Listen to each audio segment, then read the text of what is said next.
Okay, you're good. Okay, thank you. So, first off, thank you for having me, Laura, and thank you, Sheila, for helping organize this, and thank you, everyone, for coming. As in my bio, I do a lot of podcasting and interviewing other people, and it's always fun to actually be in the other shoe and actually doing the reading and answering questions. So, thank you very much for having me. Um, when people usually ask me what kind of mystery I write, the short answer I give is cozies. Cozies, you know what you're getting when you read a cozy, when you pick up a cozy, but there's strict rules that cozies have. And I think you all know the three basics, like there's no swearing, there's no sex, and the violence is off scene. But there's other rules like the amateur sleuth can't be a cop or anything like that, right? Usually it's a baker or something like that. The amateur sleuth has to be the first person to solve the mystery. Another solid rule. But something that most cozies avoid is trauma. So there is a death that occurs in pretty much every mystery. It's not a solid rule, but in most cases there's a death. And in most cases, everybody in the story sort of just goes on. It becomes sort of a puzzle for us to solve as a reader, and we don't delve too much into the feelings that death created. I wanted to sort of break that rule. And Death in Half Moon Bay, very much all the characters are dealing with the death of someone they all liked and cherished. So I talk a lot about the trauma in it. Another thing that's maybe different from my story is Suzanne Rickson is a devout Roman Catholic. And I mean, it's not the first time that we've had religion in mysteries, but I wanted to recognize that this changes her personality. It changes what an average detective would be. And she has to deal with things that perhaps the average detective in our mystery novels that we read doesn't have to deal with. I do want to say she's not like a Donald Trump loving evangelical, but at the same time, if those people want to read my books, I don't try to alienate them in any ways. But what I want to sort of do is sort of explain what I think a religious person should be like. So she has her flaws. Like you might not agree with her, but like she's a little worried that her daughter might be gay, and she has to deal with it. Um, it's so, this is not easy for her to do. At the same time, I'm going to read an excerpt today that's near the end of the book, and she is dealing with something that an amateur detective doesn't typically have to deal with. To set the scene, it's a Sunday, and they are driving to church on a foggy morning. She's with her husband, Charles, and three of her friends, Connie, Ivan, and Daria. One of their friends has been killed, and Suzanne is being framed for that murder. It's close to Christmas, and despite all that's going on, the three are having a light conversation. Everyone was looking forward to spending time with their grandchildren. A debate erupted as to how spoiled children were today with all their gadgets and video games. My daughter Lisa told her kids that Santa didn't bring electronics, Suzanne said. Oh, that's a good idea, Daria agreed. They all laughed. It was precisely what they all needed, a short-term distraction. They were all still in good spirits upon arriving at Our Lady of Lourdes Church. It doesn't look like many people showed up to Mass today, Connie said while scanning their friends' faces.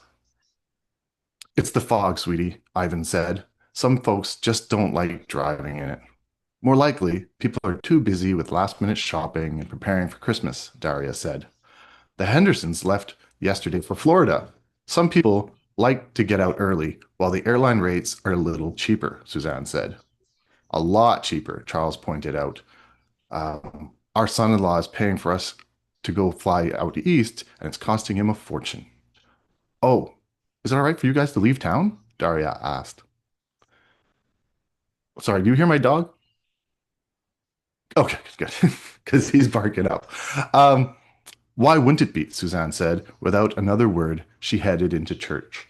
Charles followed. We'll see you all inside. Father O'Brien's sermon was about forgiveness. He talked about how Jesus turned the other cheek and quoted from Mark 11:25. And when you stand praying, if you are holding anything against anyone, forgive them, so that your Father in heaven may forgive you of your sins. Suzanne wondered if she was addressing her directly. Could she fully forgive the person who murdered Adeline? She had to be honest with herself. She already knew the answer was no. She remained in a spiritual crisis for the rest of the service. Even afterwards, as everyone was leaving and Father O'Brien stood in the doorway, shaking everyone's hands as they left, Suzanne's mind was aflutter. I trust you enjoyed today's sermon, he said as he took her hand and peered into her eyes. I hope it helped, he added. Yes, Father, it did. She lied, vowing to confess her little transgression on a further date. She remained silent as they traveled home. The heater was at full blast, quickly warming the interior. Ivan drove slowly because it was still very foggy. It seems even thicker, Connie said nervously. Perhaps it's the heaviest fog I've ever seen, Daria said, sounding even more on edge. I've been in thicker, Ivan said. Once, when we were still in the Navy, we were sailing the Adriatic Sea off the coast of the former Yugoslavia. The fog was so heavy we couldn't even see our boots. You could almost choke on it. This is nothing. He sounded confident in his driving skills, his voice calm, trying to relax his passengers, but only by a little. Suzanne usually would have been in cahoots with her friends as they fretted in the back seat, but she was still in deep thought until she uncovered her solution. After the hand of justice had adequately punished the evildoer, she would forgive them. But only after that, Lord. You can't ask me to do it before then. What was that? Ivan said. Nothing, she responded. Just keep your eyes on the road. Father O'Brien is a pivotal character in my stories. One thing I like to discuss in many stories, not just my mysteries, is the notion of the numerous facets that all personalities have. Most people see Suzanne as righteous mother and grandmother. She can come across a little stubborn and opinionated, but she's not that person when she's alone with Father O'Brien. In many ways, he's her therapist, a moral compass. So in the second novel, Death on the Rocks, Suzanne has an unresolved issues that she's still dealing with from the first one. Another thing that cozies don't often do. Um, Mystery writers often find it really handy, and I don't know about Winona and Iona, but they'd probably tell you it's good to have a cop friend. When we're writing about mysteries, it's good to get details right. So it's handy to have a lawyer friend. It's handy to have a doctor friend, just so you can point of reference. In my case, I needed a priest friend, and I'm very lucky to have one. Sheila knows him too. I sat down with my friend Eric, my father, Eric Mason, when I wanted to discuss the Father O'Brien character. Um, I basically wanted to have a really hard conversation with what's going on with her soul that she wouldn't have with her family. She wouldn't even have this with her husband, Charles. But at the same time, I wanted to know how a good priest would respond. So before writing this scene, I sat down with Father Mason. We bought ourselves, we each had a coffee near his place. And I asked him exactly like, what would you say if this was one of your parishioners asking you these questions? At the same time, though, there's kind of spoilers in it. So instead of saying names, I'm going to go beep. So if it's beep, it's because it's a name that you should not be hearing. This is from the second book, Death on the Rocks. Father O'Brien wasn't a large man, but his voice was tremendous. On Sundays, while standing behind the pulpit, his sermons projected throughout every nook and cranny. Sorry, I'm just going to change point of view. No mic was required when he spoke. Even while talking to Suzanne alone in his office, his voice rose to the heavens. Suzanne had always admired his voice. It oozed with wisdom and confidence and had a calming effect on her. She often sought his guidance for religious and personal matters. She was never fond of the confessional booth. The space was too cramped and impersonal. If she had a problem that she needed help with, she wanted to talk face to face with Father O'Brien. Today his face was solemn. Suzanne surmised that he had seen the same news report that she had during the morning news. He sensed that she knew exactly why he was visiting her today, and which was another reason he liked her so much.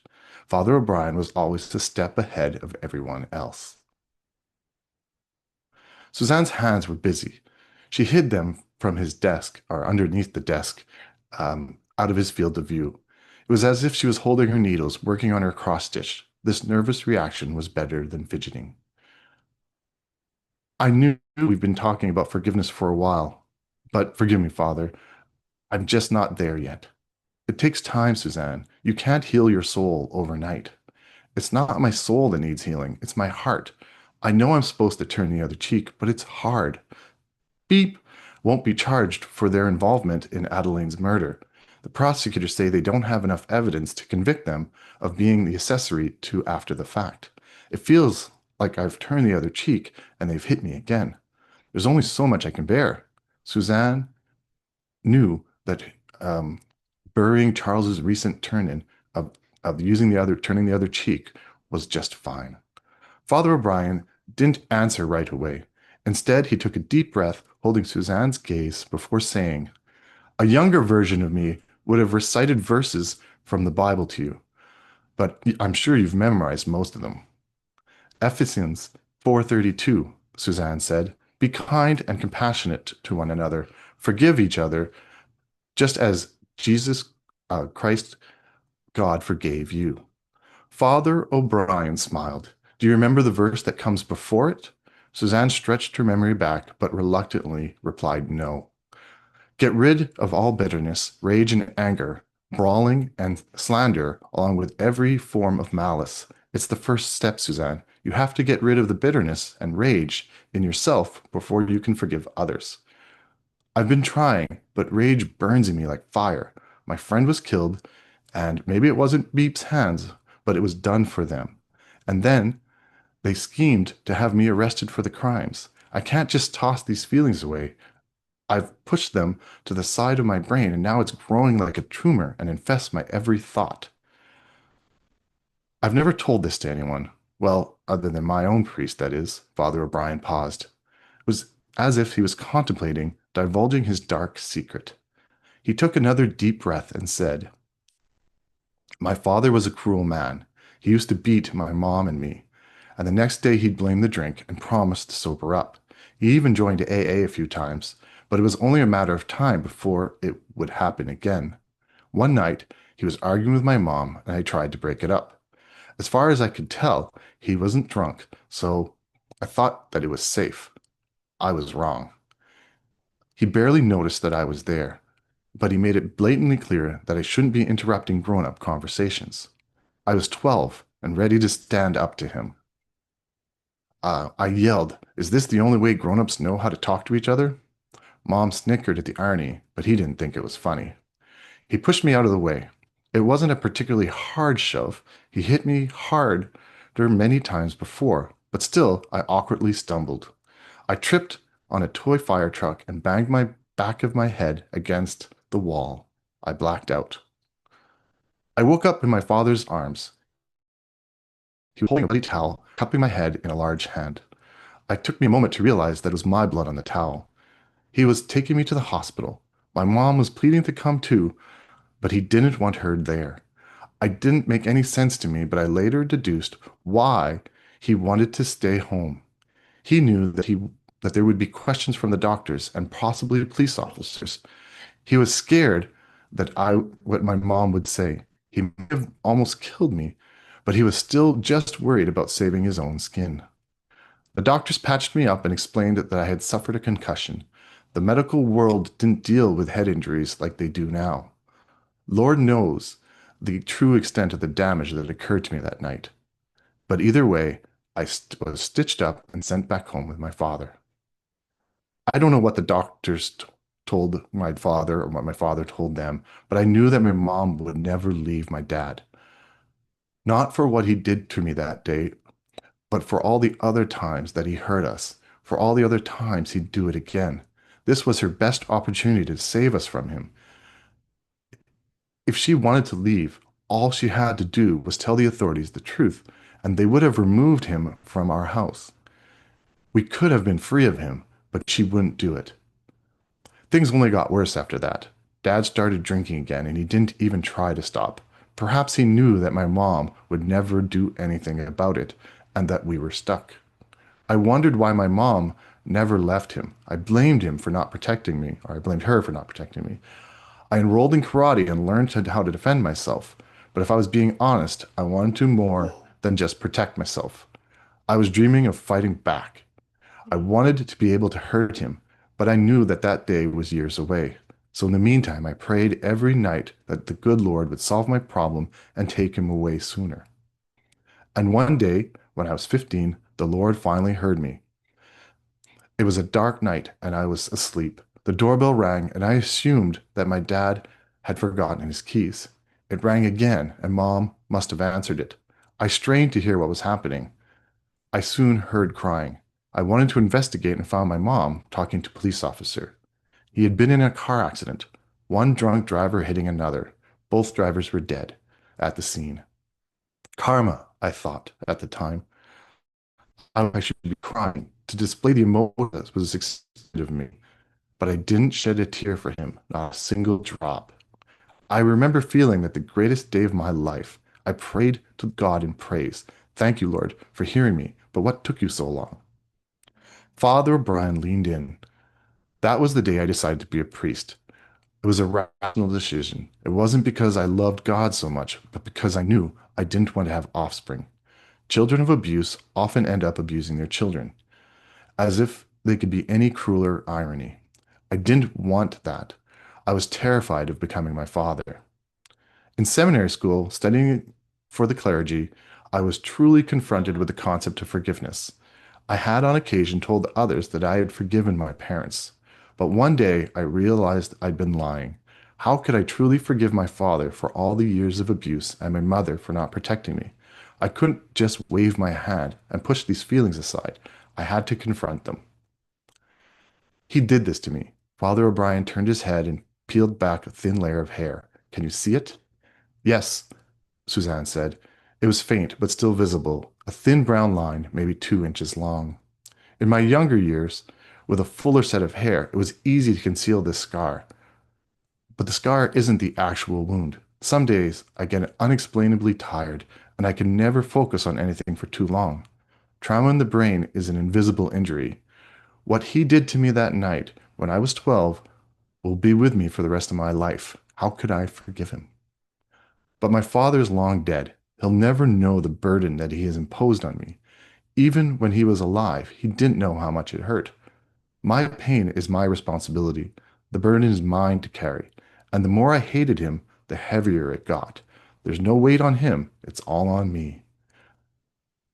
I didn't have to forgive my father for his sake. I needed to forgive him for my own. Father O'Brien paused, but Suzanne knew better than to speak. He often used dramatic pauses in his sermons. God will judge us all, he eventually said. I cannot reprimand my father.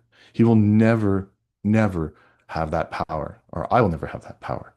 But I have the ability to forgive my father, to lift this burden off my soul, and trust in the Lord, in his divine wisdom, will judge my father accordingly. This time, Father Brown didn't start up again. Suzanne was captivated by his story and yet still had one question. How do you forgive your mother? In time, I realized that she was not the perpetrator, but a fellow victim. Survivors of violence don't need our forgiveness, they need our love. Obviously, this story wasn't verbatim from Father Mason, so I don't want to say it was, but it was his advice that helped me write it. And it was maybe the hardest chapter I had to write in this story. I hope you don't mind that I brought up some serious topics from a typical cozy mystery. But I knew that this was reading was on Sunday, and I thought perhaps it was apropos. So thank you.